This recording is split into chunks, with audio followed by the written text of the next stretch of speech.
उत्तर पुणे जिल्ह्यामध्ये आज जिल्हा परिषद आणि पंचायत समिती निवडणुकांसाठी मतदान होत आहे। दुपारपासून चाकण ते राजगुरुनगर पुणे नाशिक महामार्गावर 10 किलोमीटर वाहनांच्या रांगा लागल्या। निवडणुकांमुळे पोलीस बंदोबस्तावर ताण आलेला आहे आणि त्यामुळे महामार्गावर वाहतूक कोंडी होतीये। प्रवाशांसह मतदान करण्यासाठी निघालेल्या मतदारांना याचा मोठा मनस्ताप सहन करावा लागतोय। अधिकची माहिती जाणून घेऊयात। अविनाश पवार आपल्या सोबत आहेत। अविनाश, इथे चाकण ते राजगुरुनगर वाहतूक कोंडी झालेली आहे, सध्याची काय अपडेट आहे?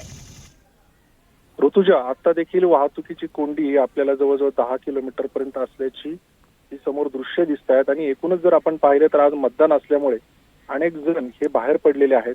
पुणे शहरातून ज्यांचं मतदान गावी आहे ते देखील आता खेड चाकणच्या दिशेने येत असताना इथे खेडमध्ये देखील काही जे अरुंद रस्ते आहेत तिथे आतमध्ये मतदान केंद्रांपर्यंत जाण्यासाठी ज्या काही गाड्या आहेत त्यांची अडचण निर्माण झाली आहे आणि एकूणच जर आपण पाहिलं तर ह्या रांगा ह्या हायवे पर्यंत म्हणजे पुणे नाशिक महामार्ग बाह्य वळण आहे तिथपर्यंत आल्या आहेत आणि ही वाहतूक कोंडी आता सोडवण्याचे पोलीस प्रयत्न करत आहेत। मात्र ऐन मतदानाच्या वेळेस अशा पद्धतीने वाहतूक कोंडी झाल्यामुळे अनेकांना मतदानाला बुकावं लागेल की काय अशी परिस्थिती निर्माण झाली आहे। त्याच्यामुळे तातडीने आता ही वाहतूक सुरळीत करण्याचं आव्हान हे पोलिसांसमोर उभं राहिलंय। ऋतुजा, बरोबर। अविनाश, तुम्ही सोबत राहा, आणखी एका बातमी संदर्भात आपल्याकडनं अपडेट जाणून घ्यायची आहे।